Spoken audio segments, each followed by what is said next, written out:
Hello everyone, my name is Natea Taylor and I am here on behalf of Genre Urban Arts as part of the Revolutionary Art and Cultural Criticism Residency. I am here today interviewing Mikey Murry, a multi-hyphenate creative and educator, and we're going to learn more about her today. So hello, and thank you for being here. So the first thing I want to ask you is about your name. Many people know you as Mikey Murry, but you also go as Mikey Cody Apollo. So I just wanted to know, like, where did that name come from, and like, what does it symbolize for you? Yeah, so when I was in high school, I went to High School of the Arts, and I was on the slam poetry team. And a couple folks on our team, they had like their own like pseudonyms and pen names. And so I was like, well, I want a pen name. And so my real name, like my government is Michaela, but Mikey was my nickname growing up. And so I knew I wanted a name that still was gender neutral, but more masculine leaning, kind of similar to Mikey. So that's where the Cody comes in from. And then Apollo is the Greek god of poetry. And so Mikey Cody Apollo. Originally it was just Cody Apollo, but I also really like the nickname Mikey, so I just threw that on there too. So it stuck after all these years, so yeah. Still rocking with it. I love that. And I didn't know Apollo was the goddess of poetry. So that's something I learned. So along with your name, you also identify as a feminist, killjoy, and sex-positive icon. Can you talk more about what it means to be those things? Yeah. So I adopted feminist killjoy in college. Like many people, I got to college and was taking like African American literature courses and women and gender studies, and like the more I learned about feminism, womanism, just really about gender overall, the more I started like incorporating that into like my day-to-day conversations, or like thinking, I just started thinking about myself and the world around me so differently. But of course, like, there's this idea that if you're a feminist or a womanist, that like you're a killjoy and you can't have any fun. How dare people not be able to make their racist, sexist, like foul ass jokes? Like, so that's where that part came in from. Whereas like I think it was a shirt I saw that said feminist killjoy on it, and I was like, oh, I love that.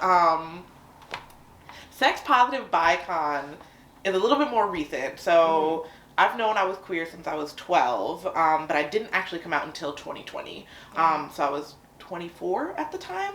And I had seen one of my, I'm blanking on their Twitter handle, but I saw someone say bicon in like their Twitter bio, and I was like, that's really cool. Like it's real clever. Like, so I was like, okay, and like, for context, bicon being bisexual icon.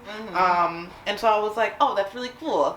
And then I think just as branching off of the whole feminist killjoy thing, like sex positivity is really important to me as someone who just is very sex positive and thinks like we don't talk about consent enough. I think the ways we talk about sex and sexuality is also very like limited. And so when I say sex positive, or I'm thinking of sex positivity, I'm thinking of it more so like the choice of the individual and like you and your partners, and like what does that mean, and what does that mean for yourself, and just exploring that overall. And so that's why I also incorporated that into some of my bios. One, so I'm like, just so everyone knows, I'm going to come in here and I'm going to be talking about these things, so it's not a surprise to anybody. But also just because, like, these are things that are typically seen as, like, taboo, or things that we shouldn't be talking about. And I love talking about shit we shouldn't be talking about. Yes, I feel like sex is, when people talk about sex, people get awkward. But I love that you are, you know, making these, I guess, uncomfortable conversations and bringing them to the forefront. So moving on, I want to start asking about your creative journey. So you are like very multidisciplinary, like, but especially you are a writer. So how did you become interested in being a writer, and what type of writing do you specialize in? I love this question. So I fell in love with writing in second grade. I had a teacher who would read Junie B. Jones books to us, and I absolutely loved Junie B. Jones. Like, that was my girl. Like, I like would read through those books. We'd go to Barnes & Noble, get those books, and I'd read through them right away. And I was like, I want to do that. I want to write stories. And so I kind of had my own like little plagiarized version of Junie B. Jones. I forgot what the character's name was, but it was like a combination of like women in my family. And I would buy like quarter notebooks from my second grade teacher, and like just again like doing my own illustrations and like writing all these stories. And so that was where the love of writing first came from, where it was like, oh, you can like build worlds and like again, it's just like it just was so interesting because you're able to like see the world through your own point of view, but then through other people. Like I've always had a love of reading, so writing just kind of made sense because the two go like hand in hand. So that was where the love of writing started. And then I kind of fell off a little bit. Didn't really write much. Particularly in like middle school, like I was like, maybe this isn't the thing for me. But at the end of middle school, I went to Roosevelt School of the Arts.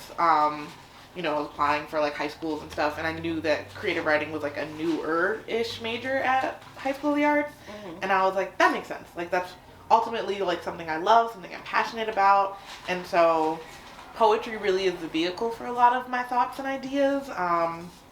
But I really want to start doing more like screenwriting and a lot more short stories. I love a good short story. Her Body and Other Parties by Carmen Maria is like my favorite book.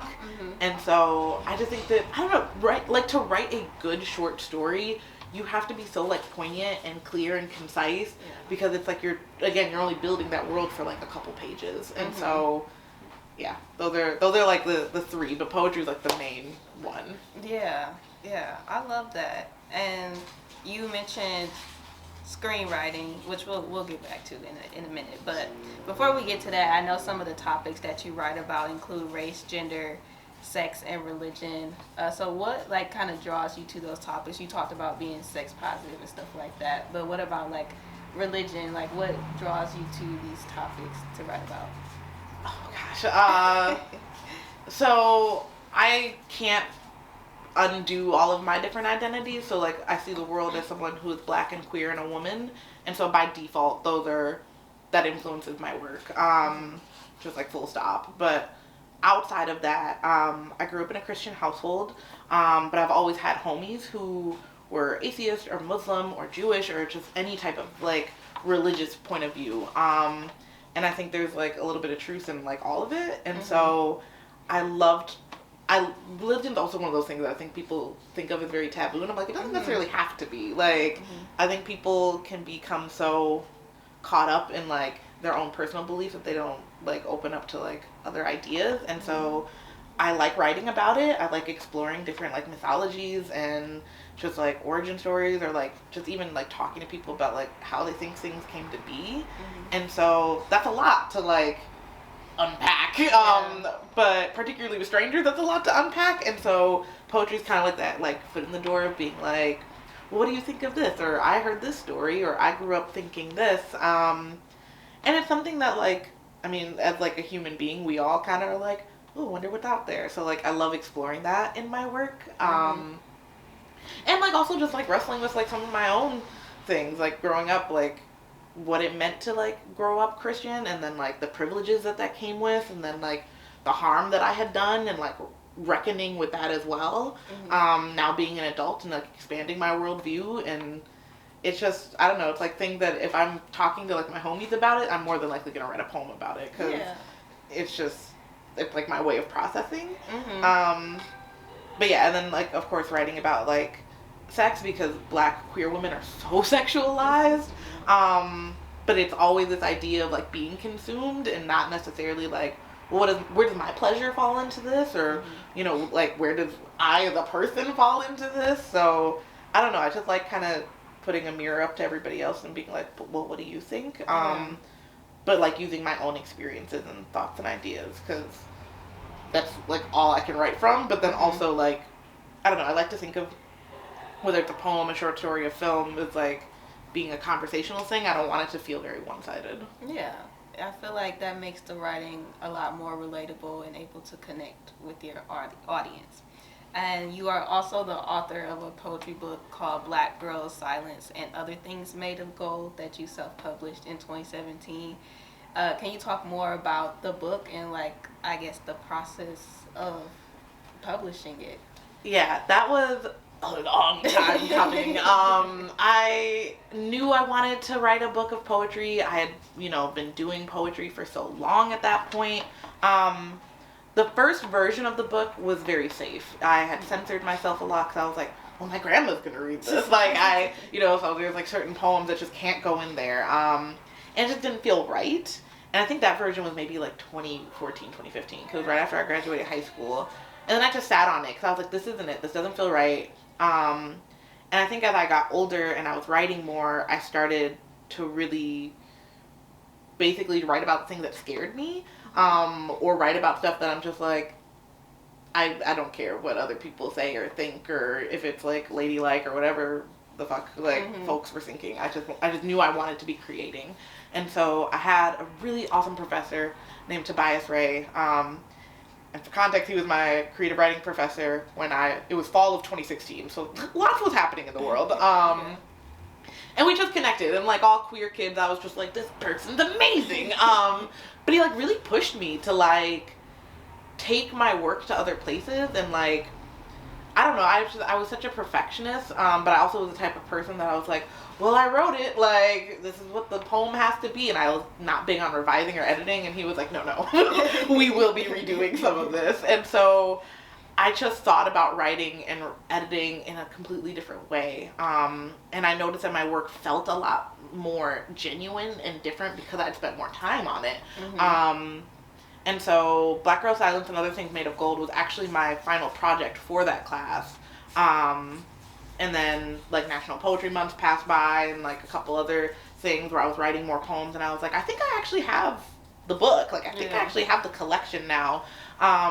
So me and my college bestie at the time literally like spread all the poems out on like her living room floor. We went through and like tried to pick an order, and we were like, does this poem work? Does this one not work? It was really a community effort too. Like, my parents are super supportive, so like my mom was super geeked. Like, my dad got t-shirts made. Like, they just really, like, the book release wouldn't have happened, and it wouldn't have been what it was had my community and my village not shown out the way they did. Okay, come on, community, coming through. So you kind of talked about this a little bit, but like, what does your writing process look like? I guess, what has it looked like, or what does it look like now, when you do want to sit down and like, I want to write a poem? Or I'm very much a emotional person, like, how cliche for a poet, but like, so usually if I'm like feeling a lot, or I'm like, okay, I need to like actually like put something out on paper or reflect, like, I've always wanted to be a journaling girly so bad, and I just couldn't do it. Like, it was too much.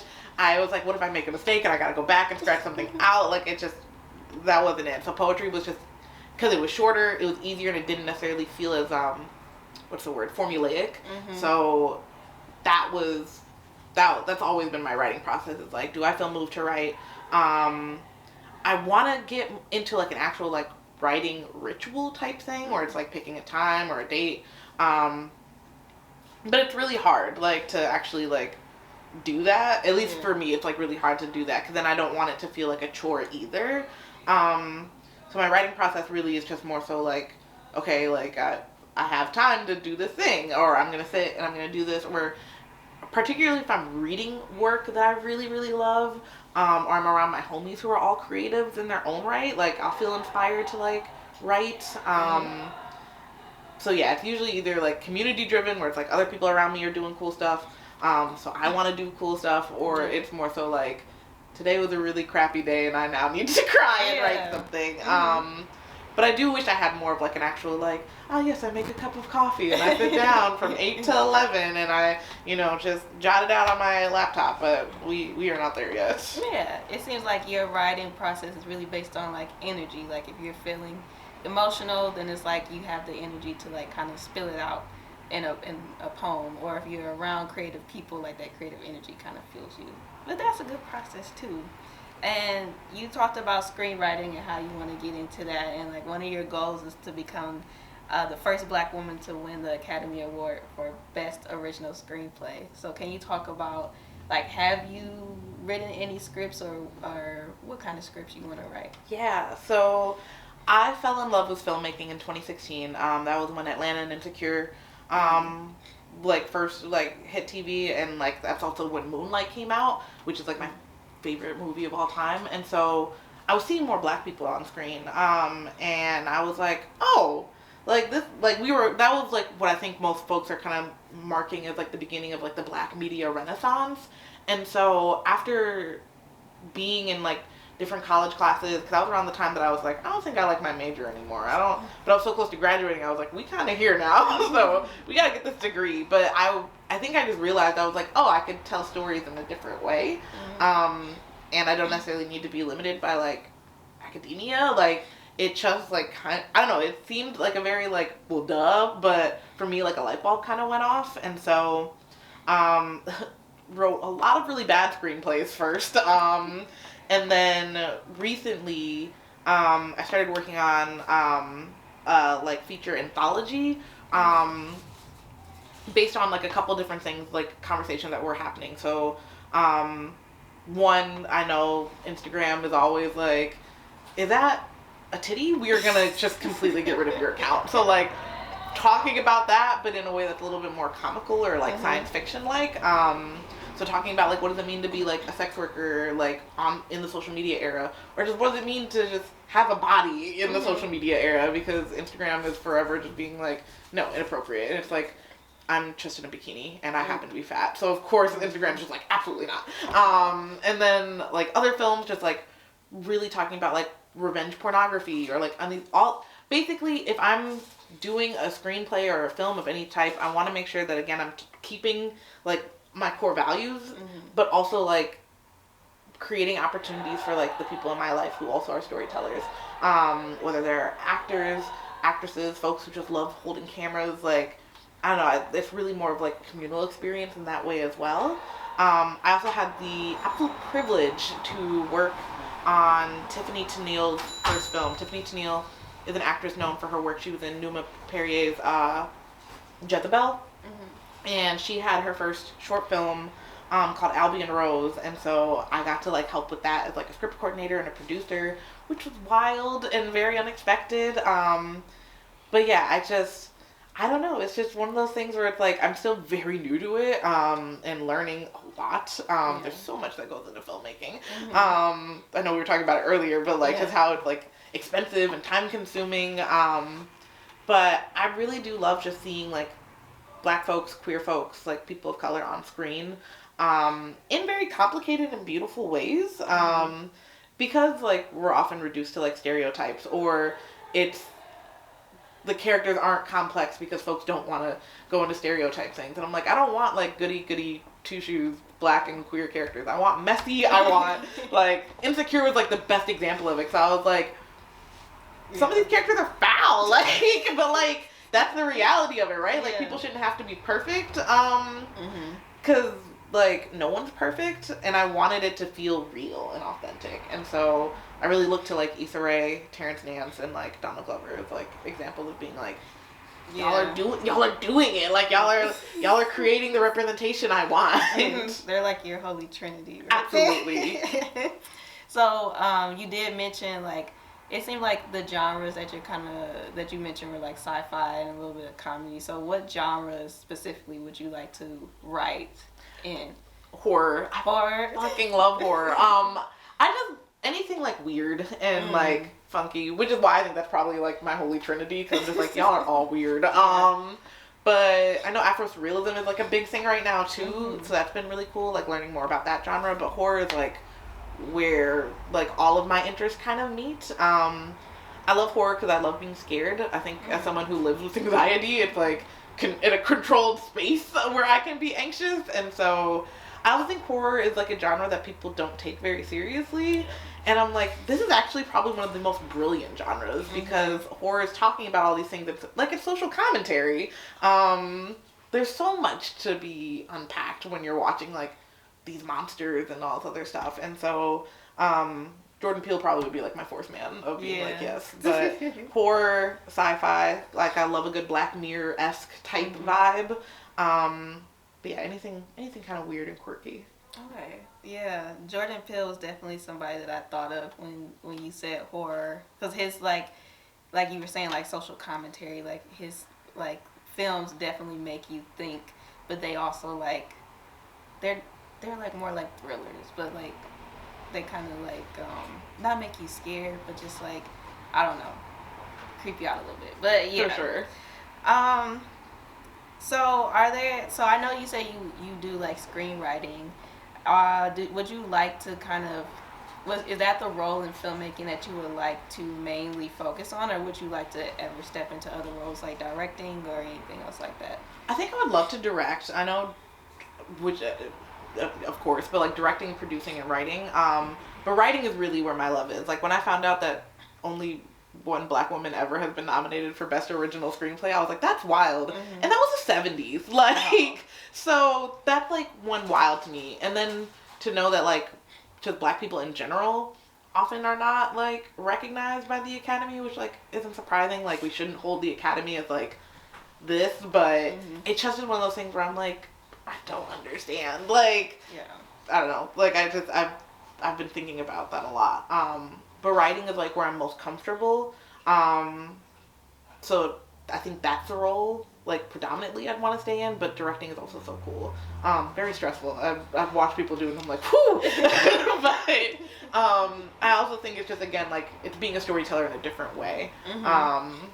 So yeah. Yeah.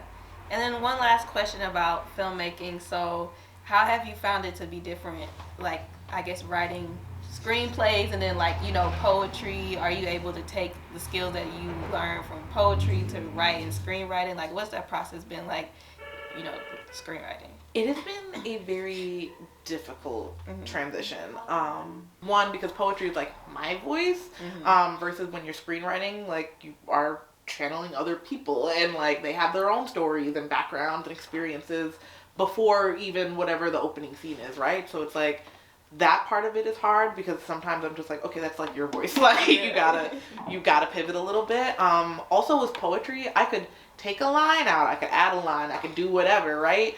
And that doesn't impact the poem too much versus a screenplay where it's like if I change something on page 34, that's gonna impact something happening on 82. Therefore, I need to make sure that everything that happens in between is still consistent. And so I think that's been a really big struggle. Also, poetry was like, that's usually my go-to form. So it's really hard trying to go from something that's so like free and you can do whatever because it's a poem and nobody really cares to like a screenplay where it's like, oh, there are like rules for this. Like there is ways things need to be done. Because so many more hands typically are involved. And so it's making sure like, is this clear? Like, and then of course like you have to make sure that like all your crewmates and like everybody else, like it's just a very different process. But I think that's why I like it though too, is that it's so different from poetry. I definitely think there's like similarities in like the way that they operate. But the differences are sometimes a lot for my brain to be like. I feel like screenwriting is a lot more technical because of the rules, and then poetry, like you said, is just freeing. It doesn't really have rules. You can do what you want. But I love that you are dabbling in screenwriting and poetry and like just different types of writing. So now we're going to transition and talk about your educational background. So can you tell us about like your bachelor's degree? And my bachelor's degree that just that I didn't want, and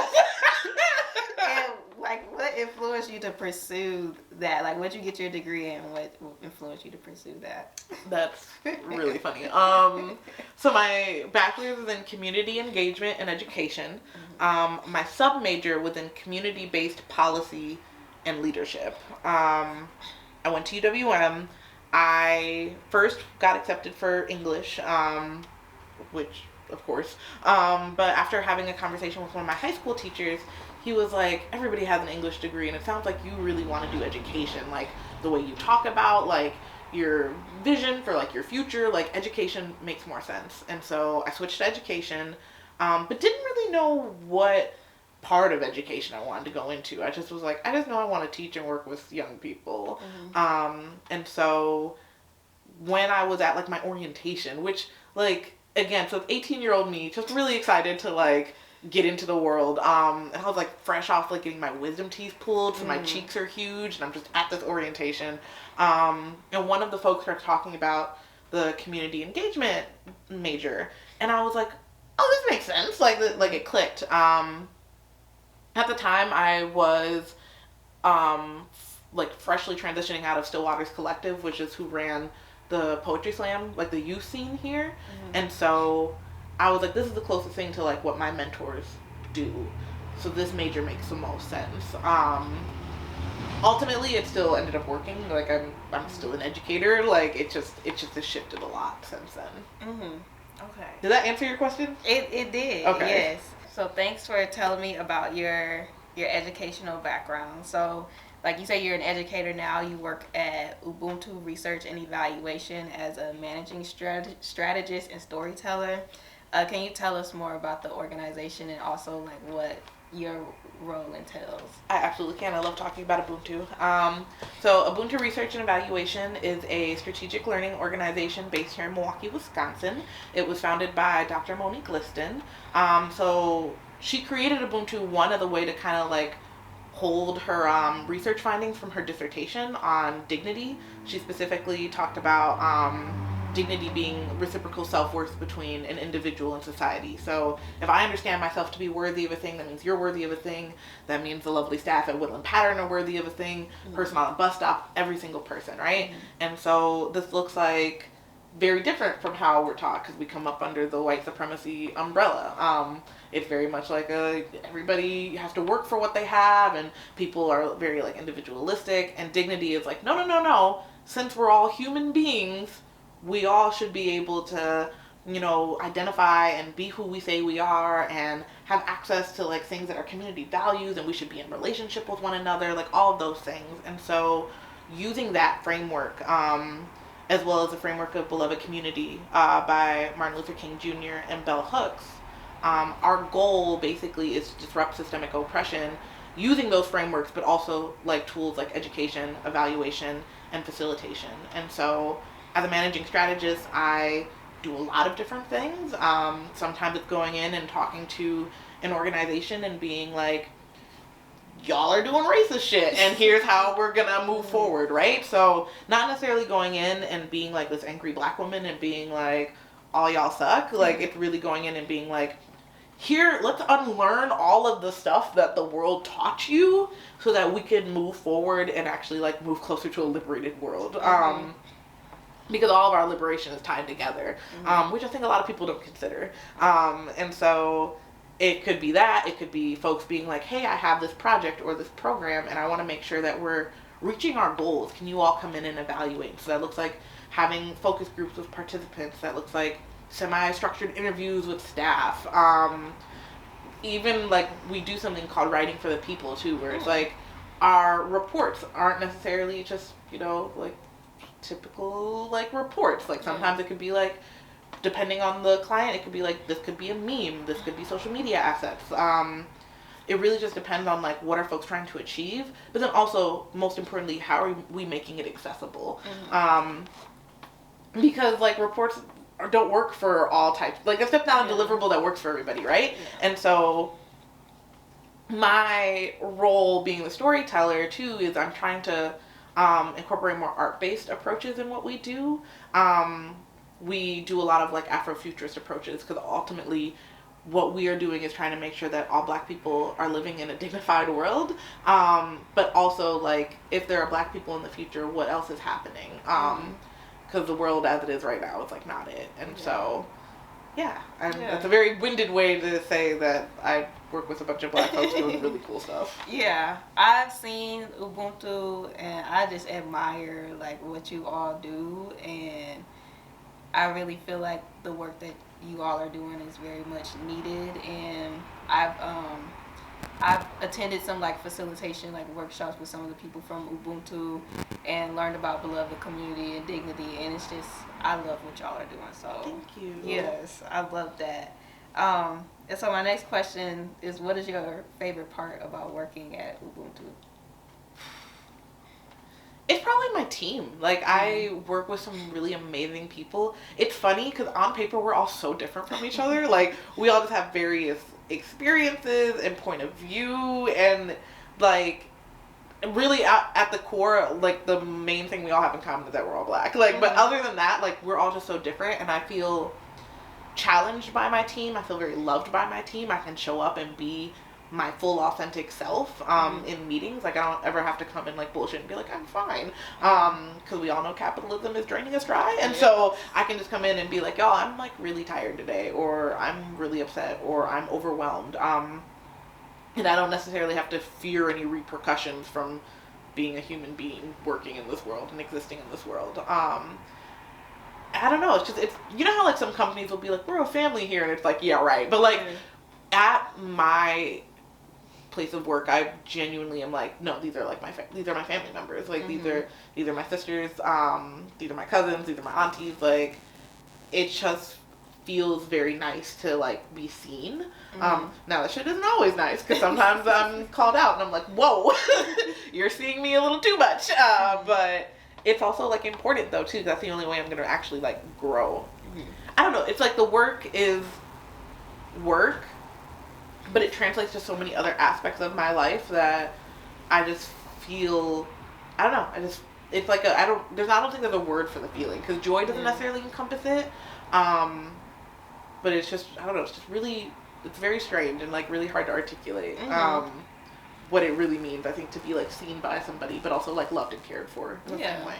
Yeah, I love hearing that you're having such a positive experience at your job, and that like you just, I don't know, my dream is to be at a job with a whole bunch of black people one day too, so I definitely love that for you. I want that for you. I'm going to speak that for you. Yes, if Ubuntu is ever hiring, I will keep you in the loop. If we are ever hiring, I will send it to you. Please. So with all the talent and like experience that you have, you know, you're an educator, you're a writer, filmmaker, like what do you see your career going from here? Like what are your goals in the future? I really, this is the first time I've ever actually like said this to like someone who's not like my friend or my family member, but like I really want like a performance or a gallery space. I think we have them in Milwaukee, but because Milwaukee is so segregated, it's really hard, and I think the programming and like resources, like it's just, I don't think there's enough collaboration, so I would love to have a space where I could also like be collaborating and making more connections with other folks who are already doing this work, because so many people are doing this work in their own shape or form. But mostly I want a space so like if my homies are like, I want to do a gallery, I'd be like, here you go. Because probably the best I can do, because I don't have millions of dollars just to invest in their projects, but I'm like, this is something. Plus I love event planning. Like that was like my first love. That was like my first like real job when I was in college too, was I did event planning on campus. So I know that that's like one vision I have for myself in the future, is like running a space like that. Hopefully I'm doing other creative things, like working on more films, but ultimately I just know I want to be doing something that brings me joy, that is art-based, and also is like benefiting other people outside of myself, and my homies too, like because they're all so great. But yeah, I don't know, I think I just want to give back to the community that gave back so much to me. So whether that's a physical space or whether I somehow win the lottery and I'm just giving out chunks of money, so one of those two options. Yeah. So I know you said more of like event planning, but would you ever see yourself as like a curator? Like if somebody, one of your homies were like, oh, I want to put on like this event, would you help like curate it? Do you see that, or is that separate, or that's not what you're? I guess I just never considered it. So I will rule nothing out, because if someone would tell me that I was being an evaluator or a strategist right now, I'd be like, absolutely not. So yeah, I don't know. Yeah, I don't know. That's just something that I thought of when you said that. That's like what I imagined. Like you had your own space and a homie was like, oh, I want to have this performance or this gallery here, and then you like connect with them and help them to like, okay, yeah, let's do this. So I don't know, to me like event planning and curating just sounded similar, so that's why I said that. Whatever Issa said she did in the last season of Insecure, what she say, cultural curator or something like that? Yeah, that's what I would want to do. Yes. Something like that. I love that. So speaking of the future, you have another book coming out in March of 2024. Can you tell us more about this book? Yes. I'm still riding the wave. I announced it on, I think that was Monday, so it was 2 days ago. It's titled Opposite of a Suicide Note, and it is a book that explores my journey to mental wellness. I'm someone who has depression, anxiety, and premenstrual dysphoria. And so what does it mean to have all of those in addition to all of my other identities that I spoke about earlier? So again, as a way to kind of like take the stigma off of mental illness. Because again, like I think a lot, particularly being a black girl, folks will be like, oh, why does she have an attitude? Or why is this and that? And I'm just like, have you ever considered maybe someone's overstimulated and scared? It's a possibility. So tackling a lot of that. Also just going over like these last 2 years, I had so many huge transitions in these last 2 years. I went through a really awful breakup. I moved like several times like around the city, like literally just like went from a place where I was like, I don't feel like I'm in control of anything. And the book is really about that, but then also like more importantly, it's about like the folks who loved me through it. I've shouted out my community a million times, but like I really don't think I would like be here if my friends and family didn't hold me the way they did through a lot of these transitions and a lot of these hardships. And so the book is really about that. And basically just an ode to anybody who struggles sometimes just like be here. But yeah, it's coming out in March of 2024. I have some stuff planned around it that I'm really excited but can't share it just yet. But it's gonna be a time. I'm very excited. Yes. It's also real weird that I don't know. Still haven't like set in like, oh, another one. Like so. Yeah, I'm excited for your book, and I'm happy that like self-publishing is definitely not easy. So I'm very like proud of you for being able to not only self-publish one book but another book. So how was the experience like getting to this point of self-publishing this one compared to like your 2017 book? I learned so much the first one where it was like, like I don't know, like I think it's just I shout out to Paragon Printing because that's who printed the first book, and they're local, so like I learned so much about like what it means to like self-publish, and I felt really good about keeping it local. But then there's like so much like goes into self-publishing, like getting a copyright, and it's a lot of paperwork that I don't think people think of. So it's nice because there's like certain like things I did with the first one that I'm like, okay, you did it, you tried it out, it didn't work. So now like with the second one, I'm like, okay, now we know like you need other people to review your work, you need editors, you need like all these other things, and it's like so much easier and smoother because it's like I've already done all the things before, so I know like how much time it's gonna take. I think the first book I originally wanted to publish in May, and then I was like, oh, it takes longer to print, and also there's probably other poems I want to put in this, so like being able to actually give myself a more like adequate's not the word, but a more realistic timeline, and being able to just be like, okay, like this is where you made mistakes before, here's how you can do it better this time around. And I think like allowing myself to like room to like actually fuck up is really important, because like you said, self-publishing is not easy, but also like it's very, I don't know, I'm in good company. My bestie Genesis Renji also self-published. He went through Amazon, and he just talked about like how like smooth of a process that was too. So it also helps that I'm around other people who have self-published, because then it's like, well, what worked out for you? What didn't work for you? And I just, my options seem a lot more than what they were before. Yeah. Well, I'm definitely excited for your book, and I'm definitely going to be reading your poetry. Thank you. Are there any other creative projects that you have in the works or that you want to work on in the near future? I do want to do that anthology film series I was telling you about earlier. So that's for sure one. And there's some other stuff around the book that I can't share just yet, but I'm very excited about it. Yeah. So coming down to the last couple questions. So you've accomplished so much in your life already. So what do you think, or for you, what is your proudest like accomplishment so far? My proudest accomplishment so far. That's a lot to think. I know. It's like a three-way tie between staying alive, working at Ubuntu Research, and then probably the first book. Staying alive because life's hard. And I think just like these last couple of years have been really difficult for like everyone. Like global pandemic, the world is always on fire. There's war happening or genocide happening right now. Like there's just always a lot happening. Ubuntu Research because I just never saw that for myself. I didn't think something like Ubuntu was possible, so to see it and then to be a part of it, because I'd known like my teammates and Dr. Liston since I was in college, but like it didn't feel real. And even now when I talk about Ubuntu sometimes, I feel like I'm talking about it from like an outsider perspective when it's like, oh no, I'm in there. Like, so I take a lot of pride in the work that I do, and like rocking like the Ubuntu letters, and just it just is very meaningful to me to be in that community.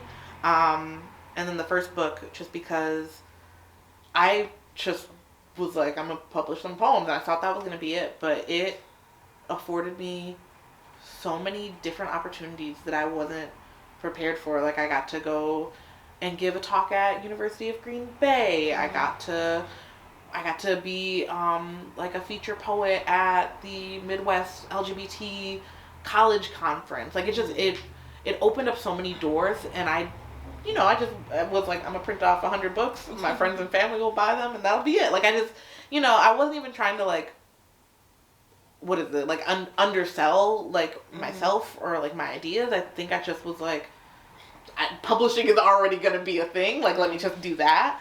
And I just didn't think that book of like 70 poems was gonna do what it did for me. And I connected with so many people, and just it can't not be on the list. Yeah. And my last question for you, so you talked a lot about, being a creative and an educator, but who would you say that you are, like, outside of those things? That's what the question. Outside of those things, that's hard. Yeah, it is. I'm a daughter. That is outside of like the accolades or the fancy titles or whatever. I'm a daughter. I'm a homie. I'm a partner. And I'm a sister. And those are things that I hold very dear to me. Someone considering me their homie is like really important. Cause I'm just like, you trust me like with this like responsibility. I love my mom and I love my dad. So being somebody's daughter is also really significant to me, because I carry them with me everywhere I go, quite literally, because I have tattoos commemorating both of my parents. Matching ones with my mom, and then I have my dad's like signature. Being a sister is super important to me. I'm an oldest daughter, so there's just so much that comes with that. But being like the oldest and having siblings who like look up to me and who just see the world in ways that like I can't even begin to explain. Like just learning through them is remarkable, and then being a partner is also super important to me. So yeah. Well, I will say one thing that I've noticed about you, that even though I haven't known you for long, that you always wear really good makeup. So I was thank you. So outside of like, everything, I feel like you low-key a makeup artist. So I'm just don't gas me. Because the makeup is on point. Thank you. It matches the earrings. Like, thank you. I work from home, so I'm crusty 75% of the time. So I had to flex because I knew I was coming out the house. Yes.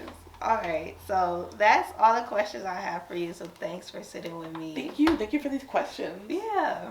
I enjoy talking to you. Yes. I'm really looking forward to doing more stuff with genre. Yeah. It's going to be dope. All right. We're signing out.